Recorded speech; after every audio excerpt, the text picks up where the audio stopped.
하나님의 사랑이라는 제목으로 우리가 또 말씀을 나눌 때 하나님께서 우리에게 말씀의 은혜를 부어주시기를 소망합니다. 추석 명절 잘 보내셨나요? 또 어디 고향도 다녀오시고 또 부모님 찾아뵙고 이렇게 움직이시느냐고 피곤하실 텐데 오늘 시간 주께서 우리를 육신도 회복시켜 주시기를 원합니다. 우리가 말라기서 말씀은 이제 구약의 마지막에 있는 성경책이잖아요. 그리고 이제 신약 마태복음으로 넘어가는 이제 마지막 구약 성경의 책이 말라기서인데, 사실 말라기서는 아마 BC 400년경에 이 말라기라고 하는 선지자가 이렇게 쓴 이스라엘 백성들에게 주는 하나님의 말씀이죠.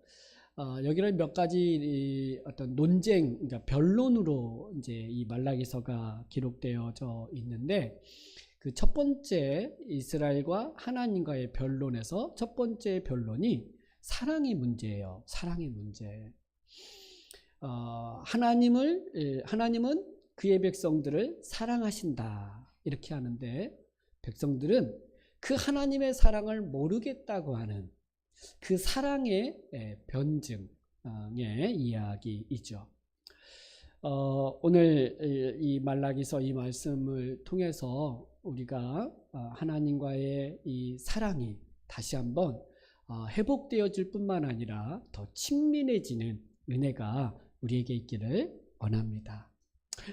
먼저 1장 1절에 이 말라기 선지자를 통해서 주는 메시지를 이스라엘에게 말씀하신 경고라, 이렇게 경고의 말씀으로 이야기를 해요. 그러니까 경고라는 말은 굉장히 분위기가 지금 안 좋은 거예요. 이스라엘 백성들이 지금 뭔가 많은 부분에서 무너져 있는 상태에서 하나님께서 이스라엘 백성들에게 지금 주는데, 여러분 경고는 어떻게 보면 좀 듣기 싫을 수 있지만 이것은 회복을 위한 경고예요. 그러니까 너희가 그렇게 무너진 상태로 있으면 하나님의 백성으로서의 그 삶을 살 수 없으니까 돌이키면 다시 하나님께서 그들에게 복과 함께 그 하나님의 백성으로서의 풍성한 삶을 살게 될 것에 대한 회복의 이야기죠.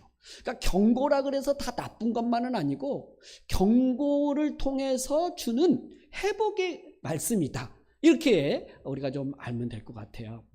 근데 이 경고라고 하는 단어가 마사라고 하는 단어인데, 마사라는 단어인데 이 짐승이 무거운 짐을 이렇게 지고 가다, 이렇게 가는 어떤 걸 할 때 쓰는 단어예요.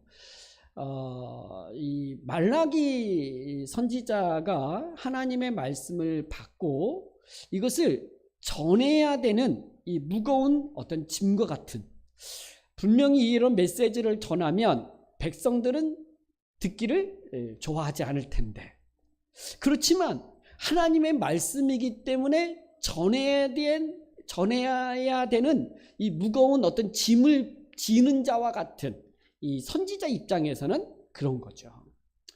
그럼에도 불구하고 이 말라기 선지자는 이 말씀을 그의 하나님의 백성들에게 전해야만 되는 거죠. 듣기 싫더라도 이 말씀을 통하여 그들이 회복되어질 것을 믿고 전하는 것이죠. 오늘 또 하나님께서 우리에게 말씀하실 때 우리에게 듣기 좋은 말씀도 있지만, 사실 하나님의 말씀은 우리를 교훈하는 거잖아요. 책망하기도 해요. 그러니까 어떤 말씀은 듣기도 좋지만 어떤 말씀은 듣기가 부담스러운 말씀도 있어요. 그러한 어떤 말씀이든 이것이 하나님의 말씀임을 믿고 하나님의 말씀으로 받으며 그 말씀을 통하여 회복되어지는 은혜가 저와 여러분에게 있기를 원합니다. 이 1절 말씀이었고, 이제 2절부터 5절 말씀은 첫 번째 하나님과 이스라엘 백성들의 어떤 변론의 주제인 사랑 문제를 다루는데, 여호와께서 이르시되 내가 너희를 사랑하였노라 하나. 여기서 하나님께서 너희를 사랑하였다. 이 너희가 이스라엘 백성들이잖아요. 하나님의 백성인데 이때 사랑하였노라 할 때 이 사랑은 과거도 사랑했고 현재도 사랑하고 있는 사랑이에요. 과거만 사랑했고 현재는 너희를 사랑하지 않은 게 아니라 현재도 사랑하고 있다고 이야기하는 거예요. 근데 이 현재 하나님이 우리를 사랑하신다고 말씀하실 때 이거에 대한 이스라엘 백성들의 반응이 의외예요.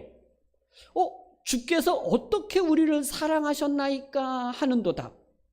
너희는 이르기를 주께서 어떻게 우리를 사랑하셨나이까 하는도다. 이렇게 말할 때 어떻게라고 하는 이 단어가 하나님이 우리를 사랑하신다고요? 하나님이 사랑하시는데 왜 우리는 이래요? 이런 말이에요. 하나님이 우리를 사랑하시는 증거가 뭡니까? 새 번역은 이렇게 번역을 했어요. 나는 너희를 사랑한다. 나 주가 말한다. 그러나 너희는 주님께서 우리를 사랑하신다는 증거가 어디 있습니까? 이렇게 물었어요. 하나님께서 우리를 사랑하시는 증거가 어디 있습니까? 이 말은 뭐예요? 현재 하나님이 우리를 사랑하신다고 했을 때 그 사랑의 증거들을 우리 눈으로 확인할 수가 없다는 거예요. 왜 이스라엘 백성들은 하나님의 사랑에 대해서 이렇게 부정할까요? 왜 하나님은 그들을 사랑한다고 하는데 이스라엘 백성들은 하나님의 사랑을 모르겠다고 말하나요? 바로 현실의 어려움 때문이에요. 여러분, 현실의 상황의 어려움 때문이에요. 지금 이스라엘 백성들이요, 이 상황은 BC 400년경이라고 그랬어요. 여러분, 이스라엘 백성들이 바벨론으로 포로로 끌려가잖아요. 70년 동안 포로 생활을 한 다음에 페르시아가 등극하면서 이스라엘 백성들을 돌려보냈어요. 그래서 이스라엘 백성들이 3차에 걸쳐서 이스라엘 백성들이 가나안 땅으로 다시 돌아와서 그들이 한 일이 뭐냐면 다 무너진 그 땅에서, 다 잃어버린 그 모든 것에서 다시 회복할 때 이스라엘 백성들은 절망적이지만 학개 선지자가 뭐라고 외쳤냐면 하나님의 성전을 회복하라.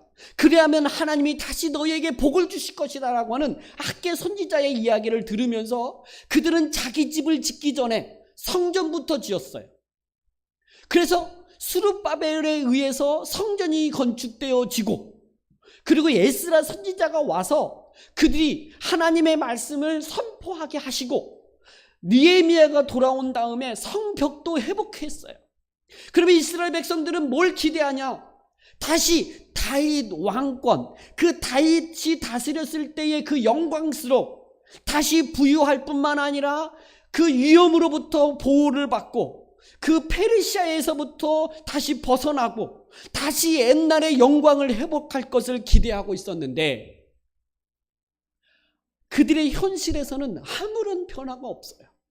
여전히 페르시아의 지배 아래 있고, 여전히 그들은 가난하고, 여전히 주변의 나라들의 위협을 당하고 있고, 뭔가 회복할 만한 기대가 없는 이 현실 앞에서 이스라엘 백성들은 하나님이 우리를 사랑하셨다고요?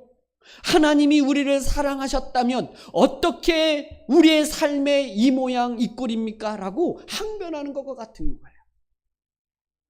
여러분, 가끔 우리가 하나님을 믿고 신앙생활을 하면서 예수님 믿기 전과 예수님 믿은 이후에 우리의 삶을 볼 때 별로 더 나아 보이지 않는, 뭔가 좀 더 달라져 있지 않는 우리의 모습을 보면서 우리는 가끔 회의감을 느끼기도 하고 원망하기도 하고 이게 뭡니까? 라고 하나님 앞에 따지기도 하는 경우들이 있어요. 아마 우리의 모습이 바로 이스라엘 백성들의 모습일 수도 있겠다 생각이 들어요. 더 강팍해지고 더 살아가는 삶이 너무 힘들고 정말 치열한 경쟁 속에서 세상에서 살아남으려면 우리도 뭔가를 해야 될 것 같은 이런 현실에 직면해 있는 우리의 삶을 보면서 하나님의 사랑에 대한 이 의문을 갖는 경우들이 간혹 또는 여러 번 우리에게 있을 수 있는 것이죠. 이스라엘 백성들은 지금 자기의 삶에 처해져 있는 여러 상황들, 이런 것들을 보면서 하나님의 사랑을 모르겠다고 이야기하고 있다는 거예요. 근데 하나님께서는 그들의 사랑에 대한 증거로 지금 그래? 너희가 모른다고? 그러면 알려주기 위해서 하나님이 이스라엘 백성들을 얼마나 사랑하셨는지를 그들에게 증거로 제시하는 데 있어서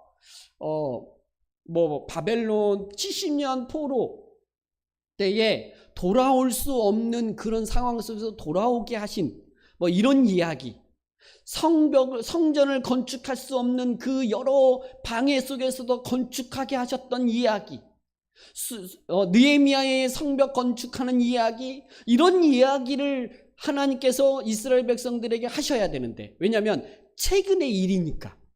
근데 하나님은 이스라엘 백성들에게 내가 너희를 사랑한 증거를 어디에 이야기를 끌어오고 있냐면 야곱과 예서 이야기로 끌어오고 있어요.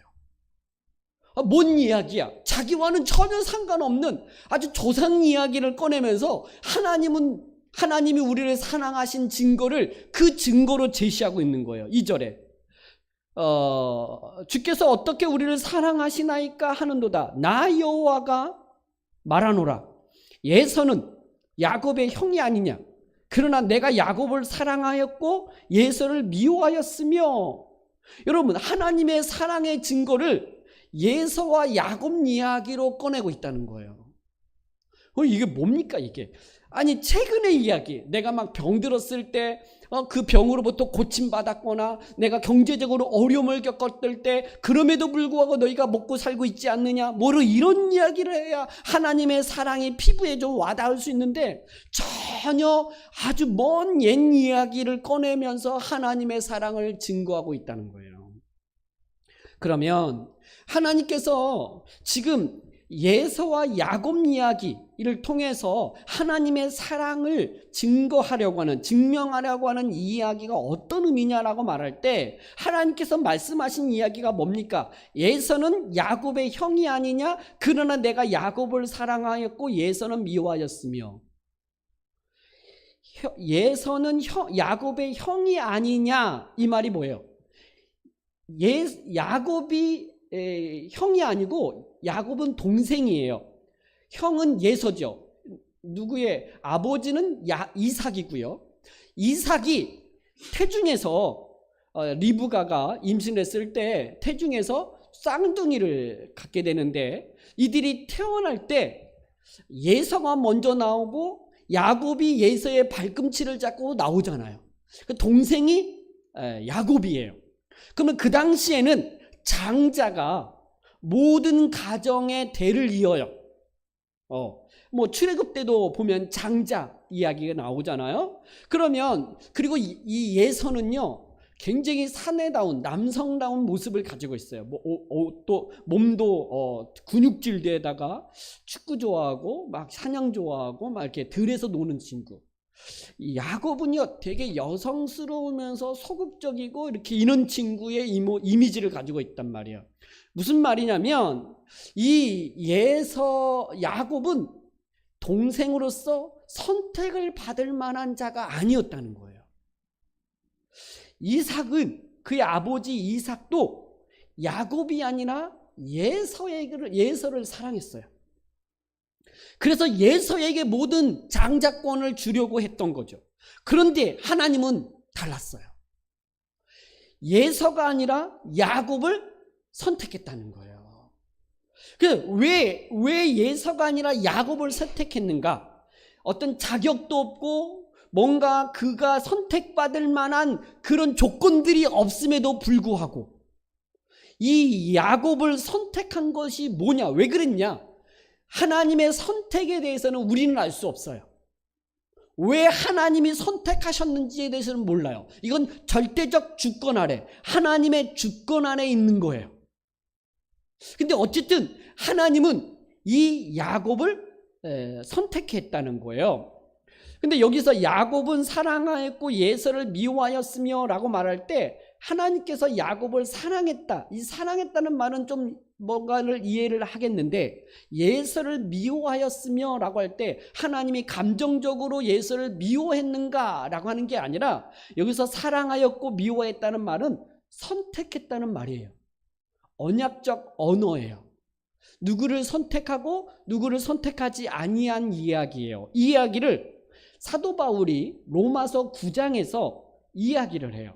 로마서 9장 10절부터 13절에 보면 이 이야기를 다시 사도 바울이 해석을 하는데, 로마서 9장 10절 13절을 보면 그뿐 아니라 또한 리브가가 우리 조상 이삭 한 사람으로 말미암아 임신하였는데 그 자식들이 아직 나지도 아니하고 무슨 선이나 악을 행하지 아니한 때에 택하심을 따라 되는 하나님의 뜻이 행위로 말미암지 않고 오직 부르시는 이로 말미암아 서게 하려 하사 리브가에게 이르시되 큰 자가 어린 자를 섬기리라 하셨나니 기록된 바 내가 야곱을 사랑하고 예서를 미워하였다 하심과 같으니라. 여러분, 여기서 그 자식들이 아직 나지도 아니하고 무슨 선이나 악을 행하지 아니한 때에 택하심을 따라 되는 하나님의 뜻이 행위로 말미암지 않고 오직 부르시는 이로 말미암아 서게 하려 합니다. 어떤 행위가 없이 선 악을 행하지도 아니한 때에 하나님의 뜻은 이 선택, 부르심이에요. 부르심. 그러니까 우리가 무엇인가 선을 행했기 때문에, 착한 일을 행했기 때문에 하나님이 나를 부르신 게 아니라는 거예요. 하나님의 부르심은 이런 우리의 행위에 따라의 부르심이 아니라 은혜의 부르심이에요. 할렐루야. 은혜의 부르심이기 때문에 오늘 우리가 여기에 있는 거예요. 우리가 한 주간의 삶에 우리의 선한 행위에 따라서 우리가 여기에 올 수 있는 자격이 주어진 게 아니라 하나님의 그 은혜의 부르심을 따라 우리는 하나님 앞에 서는 은혜를 얻는 거예요. 이 야곱의 이 선택은 그가 자격이 있어서가 아니라 하나님의 은혜의 부르심 속에서 선택받았다는 거예요. 그러면 예서는 너무 억울한 거 아닙니까? 라고 이야기할 때, 여러분, 하나님께서 이 예서에게도 하나님의 은혜를 부어주시잖아요. 민족을 이루게 하고 큰 나라를 형성하게 만들었던 게 바로 예서의 후예가 에돔 족속이에요. 에돔 족속. 그 에돔 족속들은 굉장한 나라를 형성하고 그들도 한 나라로서의 어떤 역할들을 하게 하시는 은혜를 부어주셨죠. 그런데 이 예서가, 에돔 족속이 나중에 어떻게 그들이 멸망할 수밖에 없는 이야기를 하게 되는 이야기가 오늘 3절 이후에 5절 이야기인데, 먼저 여러분, 우리가 하나님의 은혜의 부르심이라고 하는 이 선택의 은혜 속에서 우리는 내가 뭔가를 하나님 앞에서 열심히 행한, 또 선을 행한, 착한 일을 해서 하나님이 복을 받고 하나님이 나를 사랑하신다, 이런 게 아니라, 물론 하나님이 우리가 선을 행하고 하나님 보시기에 기뻐할 만한 일을 할 때 하나님은 기뻐하세요. 그리고 하나님은 우리를 사랑하세요. 그런데 우리가 그렇게 하지 못한다 할지라도 하나님은 우리를 사랑하시는 거예요. 이 사랑은 어디에서 오는 우리를 향한 사랑이냐면 자기 아들을 내어주심으로 인한 사랑으로 오는 거예요. 그러니까 우리의 행위를 보면서 사랑할 것인가 말 것인가를 결정하는 게 아니라, 오늘 우리가 예수 그리스도를 믿을 때 하나님의 아들 그리스도 안에서 우리를 향한 사랑이 우리 안에 넘친다라고 말한다는 거예요. 그 사랑이 넘치고 그 사랑이 너무 크기에, 받을 수 없는 그 사랑과 선택이 우리 안에 있기에 내가 이제는 내 마음대로 살겠다가 아니라 더 하나님을 사랑하고 더 하나님의 은혜 아래서 살아가야 되겠구나 하고 살아가는 사람들이 오늘 그리스도인들이라는 거죠. 오늘 우리라는 거죠. 그래서 오늘 우리가 찬양할 때 지난 한 주간 시골 갔다 오고 막 어디 갔다 운전하고 피곤하고 지쳐있고 마음이 여러 가지 힘들지만, 그럼에도 불구하고 오늘 드려지는 이 예배 가운데 하나님이 우리를 기뻐하시고 우리 예배를 받으시는 것은 하나님께서 우리를 사랑하시는 그 은혜 속에 있기 때문에 그러는 줄 믿습니다. 여러분, 이 부르심의 은혜, 이 자격이 없고 행함이 없는 이 은혜의 부르심이 바로 하나님의 사랑인 거예요. 하나님의 사랑인 거죠.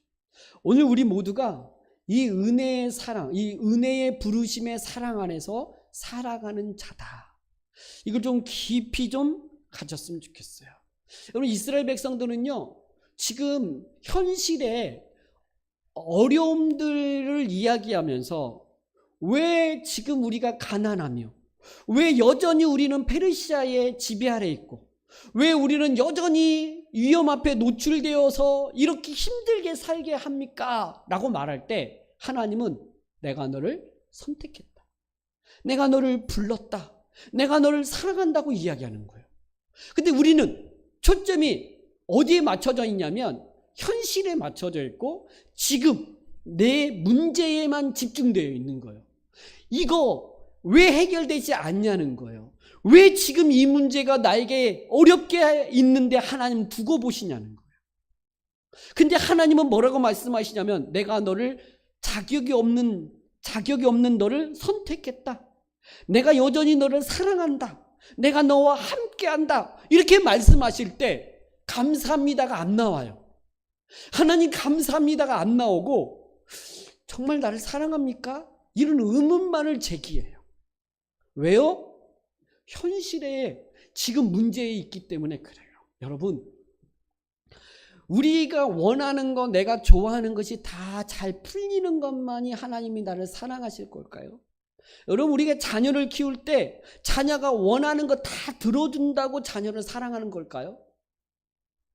자녀가 정말 안전하게만, 전혀 위험이 노출되지 않도록 늘 끼고 돌고, 늘 그게 앞에 장애물이 없게끔 다 치워주고, 그렇다고 그 자녀가 사랑할까요?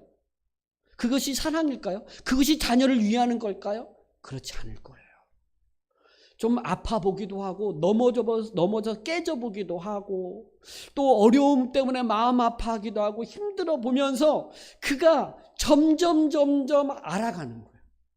그런 이야기를 해요. 자녀들 가운데 정말 말 잘 듣고 착하고 순둥이인 자녀와 정말 그냥 거칠고 맨날 반항기 있고 말 안 듣고 문제 일으키고 했던 자녀들 가운데 나중에 보면 누가 부모의 마음을 더 잘 아냐면 그렇게 막 놀았던, 싸워보고 엄마랑 그렇게 부딪혀서 맨날 싸우고 했던 그 하면서 서로를 알아간다고 그러잖아요.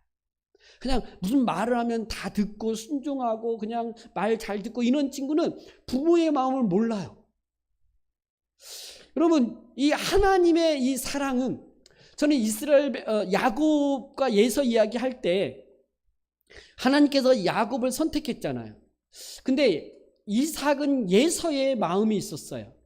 근데 예서가 어느 날 사냥하러 갔다가 돌아오면서 너무 배고픈데 이 야곱이 팥죽을 쓰고 있을 때 예서가 팥죽 쓰고 있는 야곱에게 팥죽 한 그릇 달라고 하니까 야곱이 머리가 이렇게 그때 이렇게 돌아가는지 모르겠는데 팥죽 한 그릇 주면서 장자권을 아이에게 팔라는 거예요. 그냥 자기들끼리 하는 이야기죠. 근데 나중에 신약에 뭐라고 얘기하냐면 예서는 장자권을 소홀히 여겼더라, 이렇게 이야기해요. 무슨 말이냐면 하나님을 믿는 것, 예수 그리스도를 믿는 것, 이것에 대해서 소홀히 여기는 거예요. 아, 예수 믿는 게 무슨 대수야. 근데 야곱은요, 이 장자권, 이거에 대해서 사모한 거예요. 경홀히 여기지 아니했고 그는 사기꾼과 같고 늘 속이는 자임에도 불구하고 방법은 잘못되었다 할지라도 그는 어쨌든 장자권에 대한 이 사모함이 있어 형에게 장자권을 샀죠. 그리고 축복권도 속이면서 축복권을 받아요. 그 결과 장자권을 받고 축복권을 받았으면 이제 하나님께서 그에게 복을 주실 거고 앞길이 열려야 되는데 야곱의 인생이 어떻습니까? 형을 피해서 삼촌 라반에 가고요, 거기서 20년 동안 생고생을 하고요, 돌아와서도 그는 너무나 힘든 삶을 살아가요. 자기 자식들끼리 싸우고 자식들이 그냥 범하고 이런 일들을, 엄청난 일들을 겪으면서 야곱은 그의 인생을 겪으면서, 그런 고난한 인생을 겪으면서 하나님을 아는 거예요. 이스라엘 백성들이 하나님의 백성이라 그래서 그들의 삶이 형통하고 모든 문제가 잘 풀리는 것만이 하나님이 그들을 사랑하는 증거가 아니라, 그럼에도 불구하고 현실이 막혀있고 어렵고 환난이 있음에도 불구하고 하나님이 나를 선택한 은혜, 그 부르심의 은혜 안에 있다라고 하는 걸 붙드는 거예요. 하나님은 여전히 나를 떠나지 않고 계시고 여전히 나와 함께 하시는 그 하나님의 사랑이 우리 안에 있다라고 하는 이 고백이 있어야 된다는 거죠. 근데 이 고백이 우리 안에 어떻게 있는가 할 때, 얼마 전에 너희에게 주신 선물 이야기하는 게 아니라 근원적인 이야기, 내가 너희를 선택받을 수 없는 야곱을 선택하여 그를 사랑했고 예서는 미워하였다, 이 말을 하는 거예요. 여러분, 우리의 삶에 고난합니다, 힘듭니다, 어렵습니다 얘기할 때 하나님은 뭐라 그래요? 그래서 내가 내 아들 예수를 십자가에 죽게 하였다. 오늘 우리는 자꾸만 십자가 이야기로 돌아가고 하나님의 사랑이 그 예수 그리스도의 십자가에 있다고 이야기하면서, 오늘 우리에게 경제적인 어려움 가운데 놓여 있으면서 경제적인 문제를 이야기하는데 하나님은 십자가 이야기하고 있고, 내가 오늘 병들어서 아프고 힘든데 하나님 나를 병을 낫게 해달라고 얘기할 때 하나님은 예수 그리스도의 십자가의 죽음 이야기를 하고 있고, 그러면서 하나님의 사랑을 거기에서 찾으라고 이야기할 때 그것만으로 우리는 감사할 수 있고 그것만으로 우리는 만족할 수 있겠는가라고 하는 거예요. 우리는 그런 근본적인 하나님의 사랑이 아닌 현실적인 문제에서, 경제적인 문제, 건강의 문제, 사랑과의 관계에서 있는 문제, 여기서만 하나님의 사랑을 찾을 것이 아니라 근본적인 하나님의 그 사랑을 붙들고 오늘 현실에 일어나는 많은 문제 가운데서도 직면해 가야 한다는 것이죠.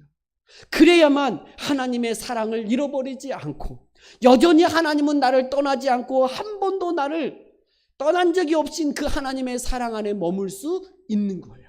만약에 현실에 하나님이 내가 원하는 내가 원하는 대로 현실이 바뀌어지지 않을 때 하나님은 나를 사랑하시는가에 대한 의문을 갖고 결국 무너지기 시작하는 거고, 그 무너짐의 증거는 예배의 무너짐으로 나타나는 거예요.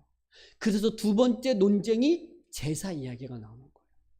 그러니까 하나님의 사랑을 잃어버리니까 그 이유는 현실, 지금 상황, 그 근본적인 하나님의 택하심에 대한 이야기를 안 하고 현실, 내 문제. 근데 여러분, 현실의 내 문제는요 해결되면 끝이에요.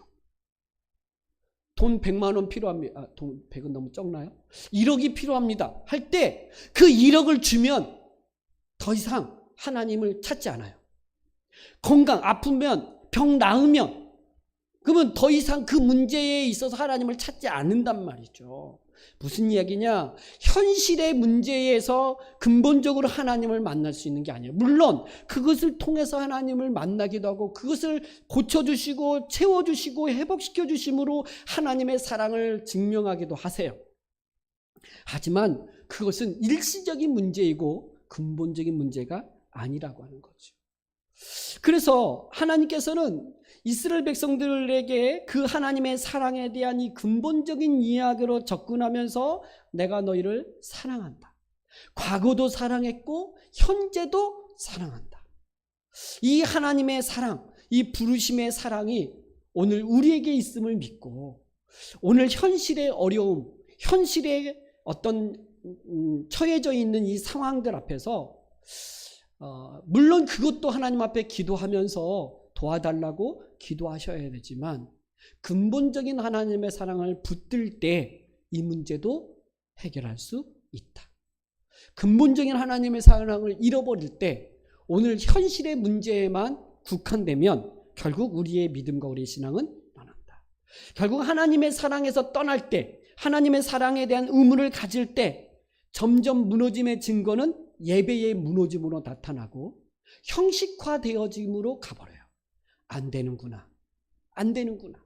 아무리 우리가 성전을 건축해도, 에스라를 통해서 하나님의 말씀이 선포되어져도, 오늘 느헤미야를 통하여 성벽이 건축되어져도 여전히 안 되는구나 라고 말하면서, 그 안 된다고 말하면서 안 됨의 모습을 하나님을 떠날 수는 없고 제사는 안 드릴 수는 없고 드리는데 형식화되어 버리는 일들로 간다는 거죠. 그래서 마음 없는 예배, 전혀 하나님을 향한 이 마음을 잃어버리게 되는 것이 이 근본적인 하나님의 부르심의 은혜를 잃어버릴 때 그렇다는 거죠. 그래서 하나님께서는 이 증거, 현실에 대한 이야기는 예서의 이야기로 현실의 문제를 이야기해요. 그러니까 야곱의 이스라엘 백성들을 사랑함에 대한 이야기는 과거, 그 처음 하나님의 부르심의 그 은혜를 이야기하고, 그리고 예서의 그 이야기는 현재의 이야기로 하나님께서 어떻게 역사하고 있는지를 말해주고 싶은 거예요.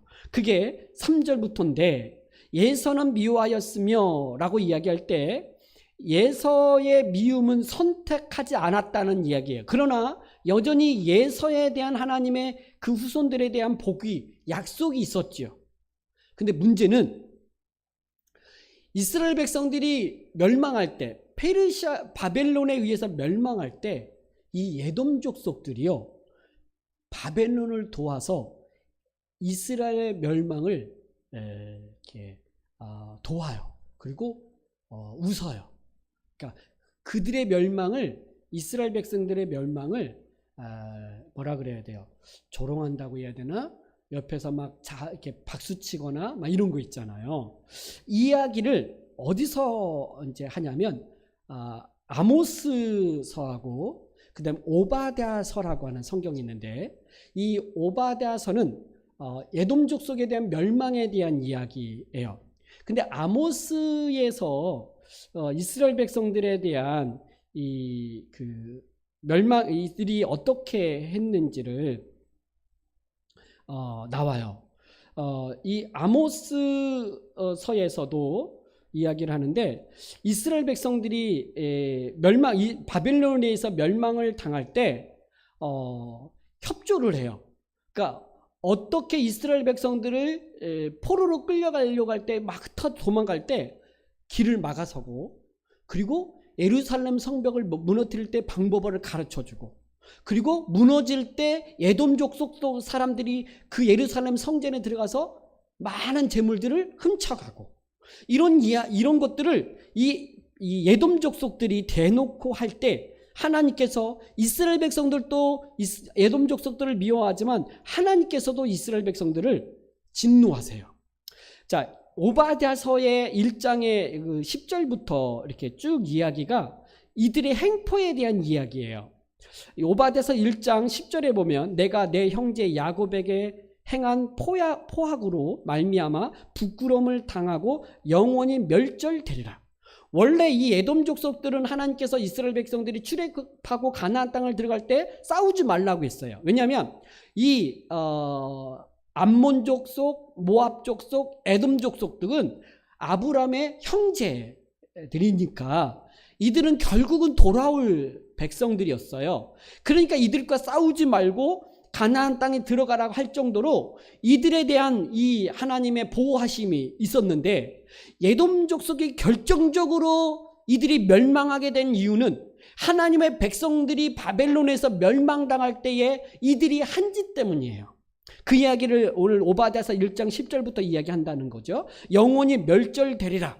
왜? 내가 멀리 섰던 날 곧 이방인이 그의 재물을 빼앗아 가며, 이방인이 누구냐면 바벨론이에요.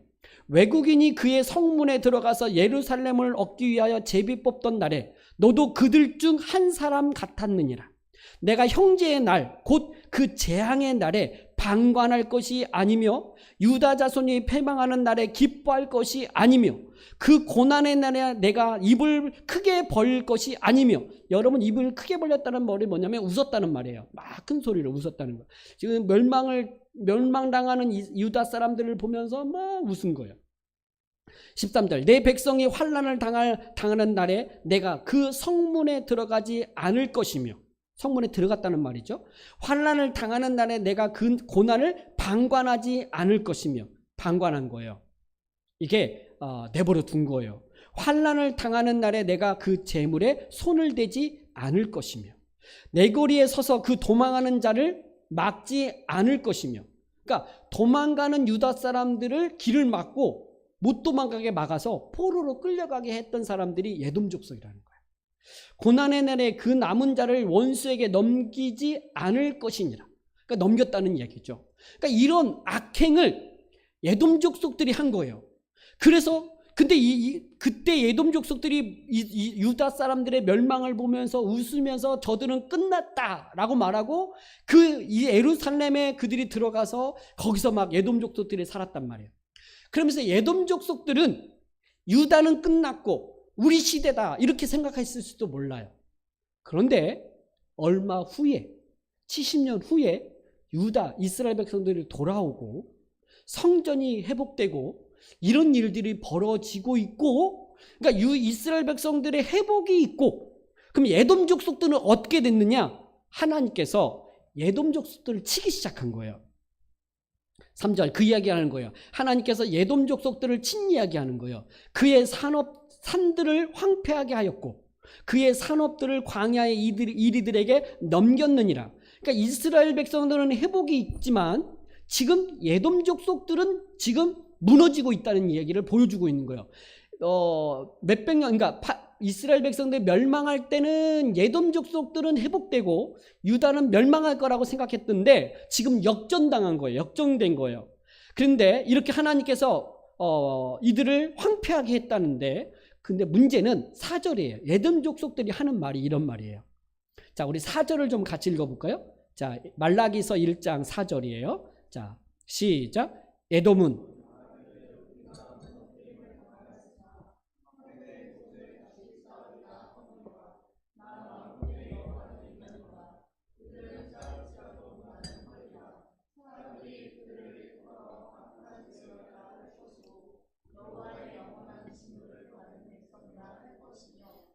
자, 여러분 이 에돔 족속 말하기를 우리가 무너뜨림을 당하였으나, 여러분 누구에게 무너뜨림을 당해요? 하나님께 무너뜨림을 당하는 거예요.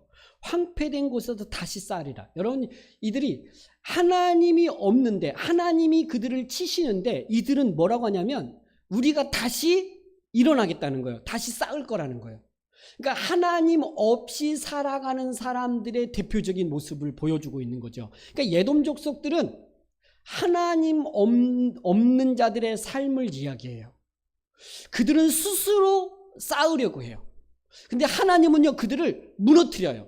여러분 하나님이 한순간에 모든 것을 무너뜨리시는 분이 하나님이시잖아요. 하나님이 한순간에 쌓게 하시기도 하시지만 하나님은 한순간에 무너뜨리게 하시는 이도 하나님이시죠. 에돔 족속들이 지금 하나님이 그 에돔 족속들을 그렇게 무너뜨리고 황폐하게 하겠다라고 할 때 에돔 족속들은 하나님을 향하여 저항하면서 다시 쌓을 거다. 다시 우리는 황폐된 곳에서 다시 쌓으리라. 이렇게 말한다는 거예요. 그때 나 만군의 여호와가 이르노라. 그들은 쌓을지라도 나는 헐리라. 여러분 하나님이 헐면요 쌓을 수가 없죠. 여러분 하나님이 한번 딱 움직이시면 그걸 막아설 자가 없죠. 근데 세상은요 그들이 하나님이 하시는 걸 막아서려고 해요. 그들이 이제 끝나는 거죠. 여러분 하나님께서 이들이 쌓으려고 하는 것을 다시 헐 거다. 결국 사람들이 그들을 일컬어 악한 지역이다. 그러니까 에돔 족속들에 대해서 악한 자다. 하나님의 영원한 진노를 받은 백성이라고 하는 상징적인 민족이 되어버린다는 거예요. 그러니까 하나님의 진노의 사람들, 하나님이 그들을 치심으로 악한 지역이라고 하는 이 대표적인 상징적인 민족, 나라가 된다라는 이야기예요. 여러분 에돔 족속이 지금 인류상에 있을까요? 없어요. 에돔 족속들이 굉장히 막강할 때는 그 요르단까지 그 에돔 족속들의 땅이었고 있는데 에돔 족속들이 멸망을 당해요. 그리고 그들이 잔재가 남아있는데 이두메인, 이들이 에돔 족속들의 후예들이에요. 이두메인 하면 여러분이 떠오르는 사람이 있어야 돼요. 바로 헤롯 대왕. 이 사람은 정치적인 이 입지, 그러니까 민족은 없어요. 그러니까 이 정치력으로 해가지고 로마의 어떤 힘을 받아가지고 이두메인인 주제인으로서 왕이 된 사람이 이제 헤롯인데, 어쨌든 이두메인이라고 하는 이 족속들로 남아있는 잔재, 그리고 민족성과 나라가 잃어버린 민족이 바로 에돔 족속들이에요. 지금은 에돔에 없어요. 그러니까 하나님이 이들을 치심으로 말미암아, 이들을 허심으로 말미암아 이들이 다 무너졌다라고 하는 거예요. 자, 이 이야기를 왜 할까요? 왜 에돔 족속의 이야기를 할까요? 여러분, 이스라엘 백성들이 바벨론도 싫지만 가장 싫은 민족이 누구였냐면 에돔 족속이었어요. 왜냐하면 자기들의 멸망을 옆에 서서 지키면서 웃으면서 멸망을 좋아했던 그 민족들에 대한 이 혐오감이 이스라엘 백성들에게 있었단 말이에요. 근데 이스라엘 백성들이 그렇게 잘 나갈 것처럼 보였는데 지금 에돔 족속들의 멸망을 보지 않냐는 거예요. 여러분, 하나님께서 우리를 사랑하심에 대한 이야기와 이 예서에 대한, 이 에돔 족속에 대한 이야기하면서 우리의 사랑은 과거, 이 선택, 자격이 없는 자를 부르신 은혜에 대한 선택, 사랑에 대한 이야기를 하고, 지금 현실에서는 에돔 족속들에 대한 멸망을 보면서 하나님의 사랑을 증거하고 있는 거예요. 그러면서 5절이 마지막 절 뭐라고 하냐면, 너희는 눈으로 보고 이르기를 여호와께서는 이스라엘 지역 밖에서도 크시다 하리라. 여러분, 이 말이 뭔 말이에요? 이스라엘 백성들 안에서만 하나님이 왜 우리가 힘듭니까? 왜 우리 현실은 왜 이럽니까? 라고만 이스라엘 백성들은 말하는데, 하나님은 어떤 하나님이냐면 너 이스라엘 백성들 안에서만의 하나님이 아니라 이스라엘 지역 밖에서도 크신 하나님이라는 거예요. 그 증거는 에돔 족속들의 멸망. 여러분, 세상이요 힘이 있고 강한 것처럼 보이지만 그 세상의 무너짐을 보면 한순간이에요.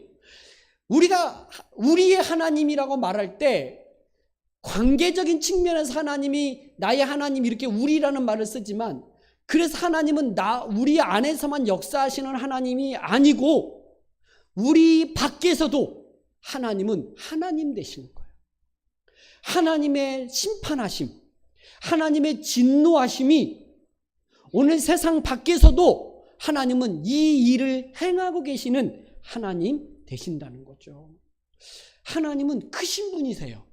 이스라엘 백성들 그저 자기들에게 가난한 문제, 그 여전히 페르시아의 속국으로 있는 이 문제, 이렇게만 이 문제를 해결되지 아니한 것 때문에 하나님의 사랑을 모르겠다고 말할 때, 하나님은 이스라엘 밖에서도 어떻게 하나님은 역사하고 계시는지 그들을 심판하고 징계하시고 그리고 그들을 멸하시는 것으로 하나님의 크심을 보여주고 있다.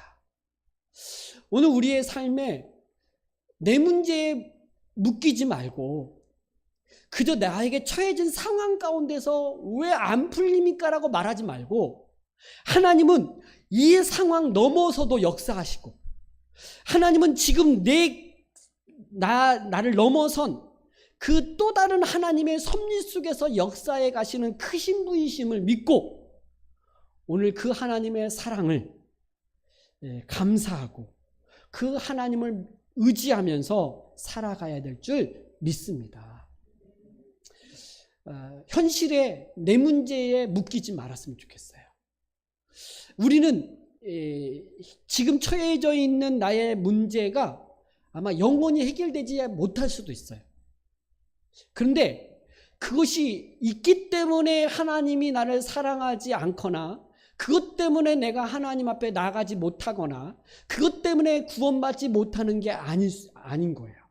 하나님은 여전히 예수 그리스도 안에서 우리를 사랑하고 계시고, 여전히 나와 함께 계시며, 여전히 나를 구원으로 인도해 가고 계시는 분이 하나님이시기 때문에 그런 거죠. 내 문제는 나에게만 심각한 문제예요. 하나님 앞에서는 심각한 문제가 아닐 수 있어요. 지금 가난의 문제는 내 문제예요. 하나님은 가난의 문제보다는 영적인 회복을 더 원하실 거예요. 건강의 문제는 내 문제예요. 그러나 그 건강의 문제보다도 하나님은 더 원하시는 것은 하나님의 사랑을 아는 거일 거예요. 우리가 병에서 나았지만 또 병에 걸리기도 하고 언젠가는 우리는 육신의 장막을 벗어야 돼요. 건강하게 살아가는 것만이 하나님이 나를 사랑하는 것이 아니라는 거예요. 물론 건강하게 살아가는 것이 하나님의 은혜의 삶인 건 맞아요.